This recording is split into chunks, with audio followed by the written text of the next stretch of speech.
শৃংখল চলিয়া হয় কোন অসমৰ বাবে হয় তেওঁ কোন গতিকে মই এটা কথা এইটো কাৰণে আপোনালোকক ক'ব বিচাৰিছোঁ আপোনালোকৰ জৰিয়তে যে শৃংখল চলিয়া হ'ল বৰ্তমান সময়ত মুখ্যমন্ত্ৰীৰ এজেণ্ট আৰু বিজেপিৰ এজেণ্ট তেখেতে অসমৰ বিজেপিৰ এজেণ্ট হৈ পেলাই অসমখনক তেখেতে বিভ্ৰান্তিকৰণ সৃষ্টি কৰি আছে আৰু সম্পূৰ্ণ আমাৰ এই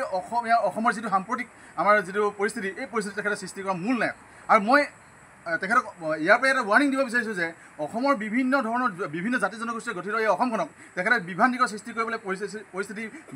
জটিলতালৈ তেখেতে নিব নালাগে আৰু দ্বিতীয় কথাটো কৈছোঁ কি তেখেতে অসমখনত বিজেপি এজেণ্ট হৈ পেলাই শিৱসাগৰৰ এই ৰাজনৈতিক পৰিৱেশটো যিটো তেখেতে সৃষ্টি কৰিবলৈ গৈ আছে ইয়াত হিন্দু মুছলিম কৰি বিজেপি এজেণ্ট যে কৰি আছে এইটো অসমৰ ৰাইজে এতিয়া তেখেতক ধৰা পেলাইছে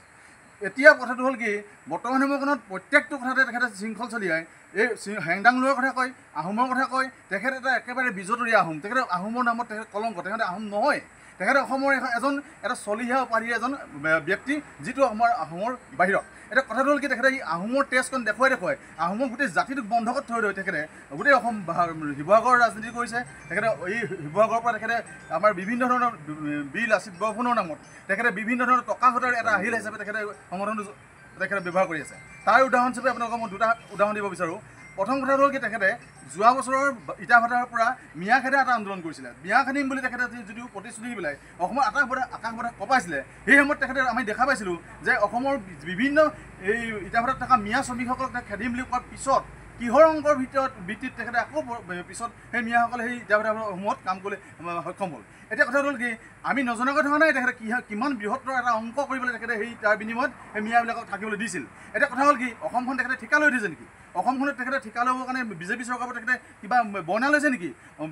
হিমন্ত বিশ্ব শৰ্মাই পোহনীয়া কুকুৰলৈ তেখেতে পৰিণত হৈছে কিয়নো আজি তেখেতৰ মুখত যিখিনি কথা ফুটি উঠিছে সেই সম্পূৰ্ণ হিমন্ত বিশ্ব শৰ্মাই কৈ থকা কথাখিনি তেখেতে আজি চুটলিপিৰ মতে আজি আমাৰ আকাশ বঁটা কপাই আছে মই এইকাৰণে ক'ব বিচাৰোঁ যে আহোম জাতিটোৱে তেখেতে শাস্তি দিব হৈ গ'ল তেখেতে ঘৰত যাব হৈ গ'ল তেখেতে ঘৰত ধৰি তেখেতক আটকাব হৈ গ'ল এইকাৰণে হৈ গ'ল যে তেখেতে আহোম জাতিটোৰ নামত তেখেতে হেংদাং লৈ তেখেতে গোটেই অসমখনত তেখেতে নিজকে আহোম বুলি পৰিচয় দি পেলাই আমাক তেখেতে বেলেগৰ আগত আমাক হীনমন্যতা ভোগাইছে যিটো তেখেতে মুছলিম আৰু হিন্দুৰ কথা কয়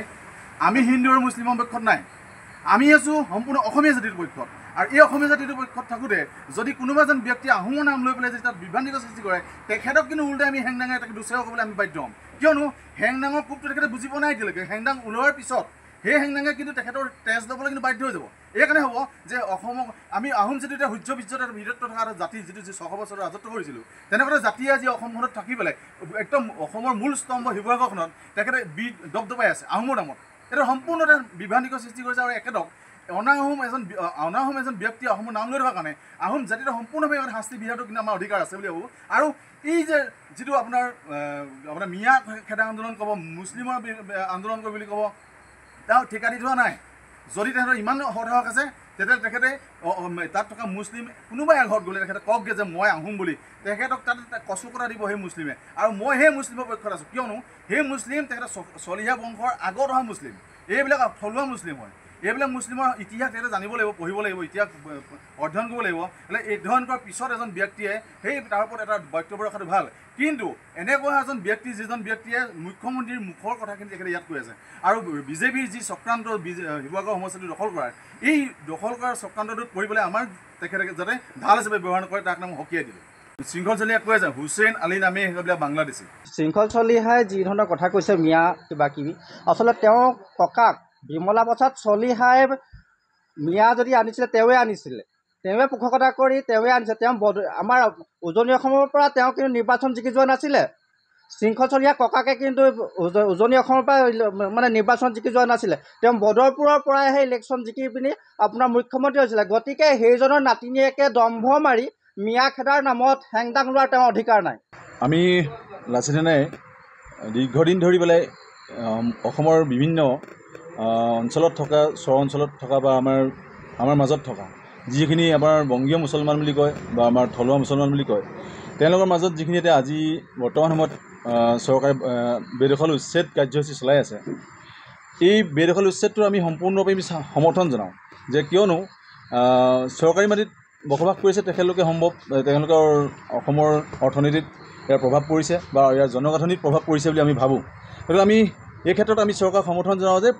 বেদখল উচ্ছেদ হ'ব লাগে, য'ত আমাৰ বিল জলাশয় বা যিখিনি আমাৰ চৰ অঞ্চল বা যিখিনি আমাৰ পাহাৰ ভৈয়াম য'ত যেনেকৈ ধৰণে সন্দেহযুক্ত নাগৰিকে যিখিনি বেদখল কৰিছে তাৰ উচ্ছেদটো আমি সমৰ্থন জনাইছোঁ। কিন্তু তাৰ সমান্তৰালভাৱে লাচিত সেনাই দুটামান প্ৰশ্ন কৰিব বিচাৰিছোঁ যে আজি উজনি অসম বুলি ক'বলৈ আমি এইকাৰণে বাধ্য হৈছোঁ যে আজি শিৱসাগৰ জিলাত কিছুমান দুদিনমানৰ আগৰ পৰা দুটামান প্ৰশ্ন উত্থাপন হৈ আছে যে থলুৱা মুছলমান হ'লেও আমাৰ কেইটামান জাতীয় সংগঠন, যেনেকৈ ধৰি লওক এটা বীৰ লাচিত সেনা বুলি কয়, বীৰ লাচিত সেনাৰ এজন নেতা শৃংখল চলিয়া, তেখেতে আজি কেইটামান ভাষ্য ৰাখিছে যে থলুৱা মুছলমান হ'লেও তাত কোনো ধৰণৰ উচ্ছেদৰ ক্ষেত্ৰত তেখেতলোকে ক্ষমা নকৰিব পাৰে, তেনেকুৱা হ'লে তেখেতলোকে চৰকাৰ পৃষ্ঠপোষকত থাকি পেলাই এইসকলক মানে উচ্ছেদ কৰিবলৈ কুণ্ঠাবোধ নকৰিব বুলি তেখেতলোকে মানে মুকলি মনে তেখেতলোকে মনে তেখেতলোকে ব্যক্ত কৰিছে। গতিকে মই ধিক্কাৰ জনাইছোঁ তেনেকুৱা এটা সংগঠনক, যিটো সংগঠনৰ পৃষ্ঠপোষকতা মই প্ৰথম আছিলোঁ যদিও আজি মই নিজে ইয়াৰ অনুতপ্ত হৈছোঁ যে মহাবীৰজনৰ নামত থাকি অসমৰ যিটো আমাৰ জনগাঁথনি, যিটো আমাৰ যিটো আমাৰ অৰিজিনেল আমাৰ যিটো আমাৰ ঐতিহাসিক যিটো জনগাঁথনি, এই জনগাঁথনিত সন্মান কৰাৰ যিটো ষড়যন্ত্ৰ চলাইছে চৰকাৰে এই বীৰ লাচিত সেনাৰ জৰিয়তে, গতিকে তাৰ এটা গৰিহণা জনাইছোঁ। আৰু আমি দাবী জনাম যে এনেকুৱাবিলাক সংগঠনক অসমৰ সমূহ ৰাইজে জনগণে নাকি লগাব হ'ল, আৰু য'তে যেনেকৈ পায় এনেকুৱাবিলাক নেতাক তেখেতলোকে ৰাজহুৱাভাৱে শাস্তি প্ৰদান কৰিবৰ কাৰণে মই অনুৰোধ জনাইছোঁ। কিয়নো লাচিত বৰফুকন এনেকুৱা এজন বীৰ নাছিল যিজন বীৰে ইয়াত কোনো ধৰণৰ ধৰ্মীয় ভিত্তিত তেখেতে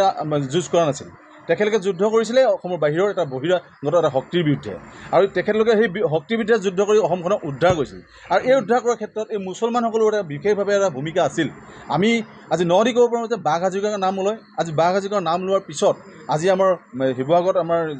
ইছমাইল ছিদ্দিকী